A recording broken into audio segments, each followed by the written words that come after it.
Bonjour, bonsoir, bienvenue à ce troisième épisode sur la repentance.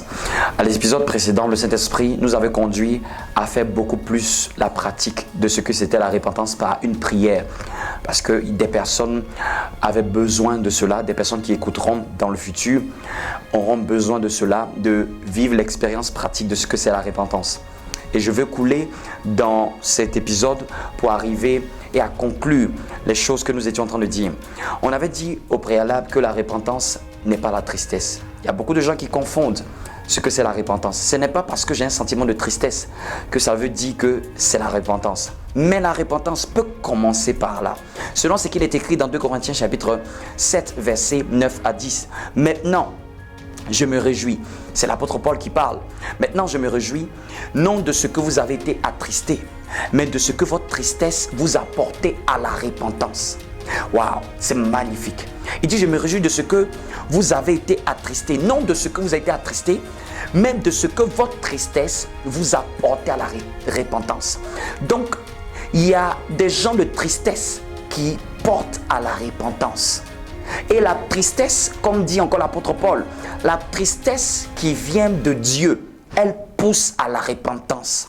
Mais celle qui vient du monde, elle pousse à la mort. C'est comme ça que vous allez toujours différencier ce sentiment. Quand ça vient du Saint-Esprit, quand c'est une tristesse qui vient du Saint-Esprit, elle va pousser à nous repentir. Mais une tristesse qui n'emmène aucune repentance n'est pas du Saint-Esprit. Une tristesse qui vient de Dieu, elle pousse à la repentance. Elle pousse à prendre une décision. C'est ce que je veux dire. Elle pousse à changer de manière de faire. Un changement radical. Il dit, quand vous êtes attristés selon Dieu. Je termine le verset du chapitre 7 de 2 Corinthiens, verset 9 à 10. Car vous avez été attristés selon Dieu. Car vous avez été attristés selon Dieu. Donc il y a des gens de tristesse qui ne sont pas selon Dieu. Aujourd'hui, ne confond plus des tristesses. Il y a des tristesses qui sont inutiles. Mais les vraies tristesses selon Dieu, elles poussent à un changement. En sorte que vous n'avez reçu aucun dommage de notre part. Car la tristesse qui est selon Dieu produit une repentance à salut. Waouh! La tristesse qui est selon Dieu produit une repentance à salut et dont on ne se répand jamais. C'est-à-dire que dont on ne peut plus revenir en arrière. Une repentance est radicale. Mais regardez la suite. Au lieu que la tristesse du monde produit la mort, comment tu peux être sûr que tu as eu une véritable repentance? C'est que la tristesse que tu as eue là t'a poussé à prendre une décision radicale dont tu ne vas même plus vouloir revenir en arrière. Comment tu peux savoir que cette tristesse que tu as est une tristesse qui ne vient pas de Dieu? Parce que ça ne te pousse pas à changer. C'est une tristesse parce que quelqu'un a marché sur ton pied. C'est une tristesse parce que quelqu'un t'a fait du mal. Cette tristesse est une tristesse de ton âme parce que quelqu'un t'a fait du mal. Mais ce n'est pas une tristesse qui est selon Dieu. Cette tristesse, il faut juste la rejeter. Parce que celle-là peut te détruire, elle mène à la mort. Parce qu'elle va créer plutôt l'amertume, le ressentiment, le manque de pardon. Mais quand c'est selon Dieu, tu viens de commettre quelque chose. Tu viens de faire du tort à quelqu'un. Tu as un sentiment de tristesse qui t'envahit et puis qui t'emmène à faire un changement radical. Un changement de revenir vers la personne, de revenir t'excuser, de revenir demander pardon à Dieu. Ça, c'est la tristesse selon Dieu. Je voudrais encore te partager quelque chose d'important. Encore. La Bible dit que, et ce qui est très important, la Bible dit que plusieurs ont prêché la repentance. En fait, je veux te faire comprendre que aussi, plusieurs ont prêché la repentance. Jean-Baptiste a prêché la repentance. Dans Marc 1 au verset 4, la Bible dit que Jean-Baptiste dans le désert prêchait le baptême de repentance pour la rémission des péchés. Au fait, Jean-Baptiste est apparu dans la Bible afin de prêcher la repentance. Il est venu préparer le cœur des hommes par rapport au message de Jésus. Le message de Jésus, c'était d'abord le recevoir. Mais on ne peut pas recevoir un salut pour lequel on ne s'est pas préparé. On ne peut pas recevoir un salut pour lequel on n'a pas eu de repentance.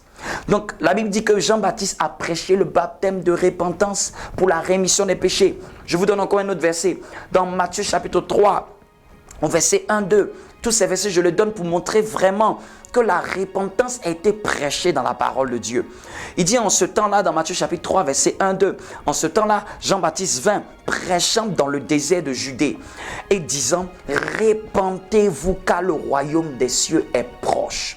Jean-Baptiste, dans son ministère, est venu plutôt pour dire, répentez-vous, changez de manière de faire, changez de manière de penser, revenez à un bon sentiment, quittez vos péchés et marchez dans la droiture, car le royaume des cieux, le royaume venu par Jésus-Christ arrive. Il est en train de préparer. Donc la repentance, on voit aussi qu'elle est une préparation pour bénéficier du salut, bénéficier de la miséricorde. Gardez à l'esprit, il ne peut pas avoir de délivrance sans repentance. Il ne peut pas avoir de miséricorde sans repentance. Quelqu'un ne peut pas bénéficier d'un si grand salut sans que d'abord il y ait eu un travail au préalable. Pour te montrer que la repentance est tellement puissante, même Jésus, avant de faire les miracles, avant d'enseigner, à prêcher aussi le message de la repentance. Jésus, dans Marc chapitre 1, au verset 14-15, la Bible dit que après que Jean eut été mis en prison, Jésus s'en alla en Galilée, prêchant l'évangile du royaume de Dieu, en disant, le temps est accompli, le royaume de Dieu approche. Répentez-vous et croyez. En d'autres termes, la repentance vient avant de commencer à croire.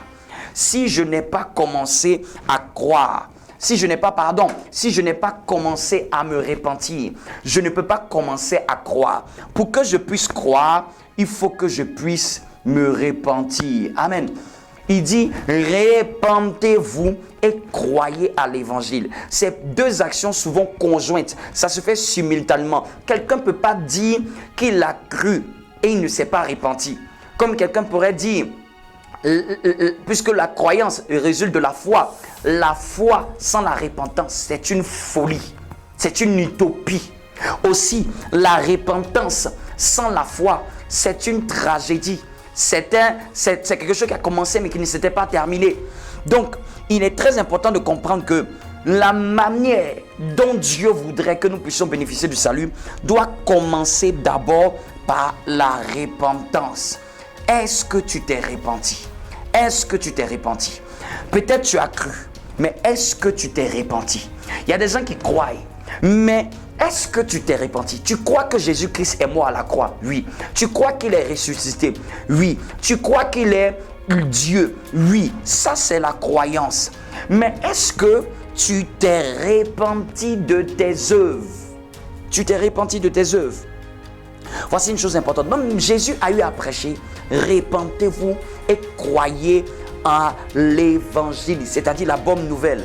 Pour te montrer encore un autre verset où c'était l'apôtre Paul dans Actes. On avait déjà vu avec Pierre qui a dit repentez-vous. On voit encore avec l'apôtre Paul dans Actes chapitre 17 au verset 30. Dieu sans tenu comme des temps d'ignorance. Et c'est l'apôtre Paul qui a dit annonce maintenant à tous les hommes en tout lieu qu'ils aient à se repentir. Qu'ils aient à se repentir. C'est l'apôtre Paul qui a dit ça. Que Dieu maintenant, ce qu'il attend, c'est que les hommes aient à se repentir. Aujourd'hui, si on a l'impression que Dieu tarde, et même c'est un verset que je paraphrase, la Bible dit que le salut semble tarder. Mais le salut semble tarder, pas par hasard. C'est parce que Dieu voudrait que plusieurs viennent à la repentance. C'est parce que Dieu semble tarder. On a l'impression que la venue de Jésus semble tarder. Mais l'apôtre nous a dit par là, où je paraphrase, que si nous avons la sensation que ça semble tarder, c'est parce que pour Dieu, il voudrait que tous les hommes parviennent à la repentance. Tous les hommes viennent à la repentance. C'est un verset aussi que je vous marquerai, mais c'est quelque chose de très important. Il faudrait que nous gardions à l'esprit que la repentance, c'est un changement radical. Est-ce que tu t'es repenti? Est-ce que tu t'es repenti? C'est la repentance qui précède la croyance. Il ne peut pas avoir de croyance sans repentance. Maintenant, pour terminer cette série, pour qui est la repentance? Pour qui est la repentance? Premièrement, la repentance est pour ceux qui sont pécheurs. La repentance est pour ceux qui sont pécheurs. Selon ce qu'il est dit, annonce maintenant à tous les hommes, dans Acte 17:30, que tous les hommes, en tout lieu, qu'ils se répandent. La repentance est pour tous ceux qui se trouvent dans la condition pécheresse. Si tu es quelqu'un, tu n'avais pas donné ta vie à Jésus, la repentance est pour toi. La repentance est possible. La repentance est possible. Tant que Jésus n'est pas encore revenu, la repentance est possible. Mais il y a une deuxième catégorie aussi de personnes pour lesquelles la repentance est possible. C'est pour ceux qui sont déjà sauvés et qui, dans leur marche, posent des actions qui ne plaisent pas à Dieu. C'est-à-dire que tu es chrétien, tu es déjà sauvé, mais il arrive que tu avais une manière de penser qui était différente de ce que tu viens de découvrir du Seigneur. Tu avais une manière de faire qui était différente de ce que tu faisais, ce que la parole de Dieu recommande. Un peu comme Job qui a dit dans Job 42, il dit: c'est pourquoi je me condamne et je me répands sur la poussière, sur la cendre. C'est Job qui a dit, après avoir passé tout ce périple, Job qui était déjà quelqu'un qui appartenait à Dieu, mais après avoir passé tout ce par quoi il est passé, il s'était mis à beaucoup se plaindre, mais à la fin il a dit: je reconnais que tu peux tout, que rien ne t'est impossible, que rien ne s'oppose à tes pensées. Il a dit: mon oreille avait entendu parler de toi, mais maintenant mes yeux t'ont vu. Et il dit: c'est pourquoi, au verset 6, c'est pourquoi je me condamne et je me répands sur la poussière, sur la cendre. Job s'était repenti. Job connaissait Dieu, mais Job n'avait pas eu une profondeur dans ce qu'il avait vu avec Dieu. Il avait entendu parler de Dieu. Il avait marché avec cette écoute de Dieu, mais il avait expérimenté Dieu à un autre niveau qui faisait qu'il était obligé de se repentir, de changer sa manière de penser au sujet de Dieu. Donc, je reprends. La repentance est pour deux catégories d'individus. Les pécheurs et aussi les sauvés. Oui, les sauvés ont besoin aussi de se repentir. On a besoin de se repentir, pas pour bénéficier du salut, mais pour bénéficier d'une bonne communion avec le Saint-Esprit. Nous sommes sauvés. C'est comme si je suis marié et je fais quelque chose qui n'a pas plu à ma femme. Donc, je m'excuse. Quand je m'excuse, ce n'est pas pour bénéficier du mariage.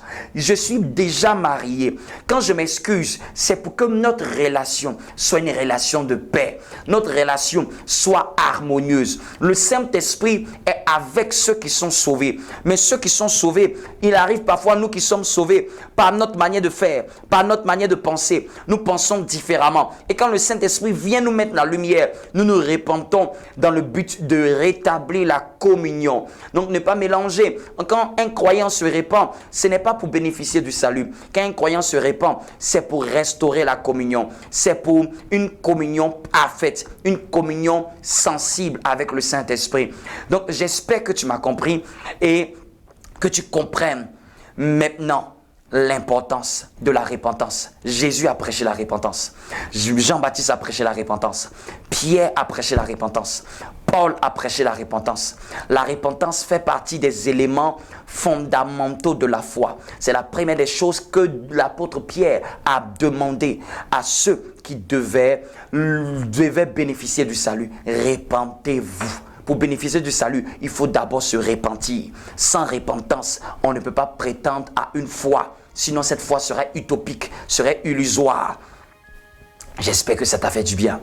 Que Dieu te bénisse et te garde. Amen.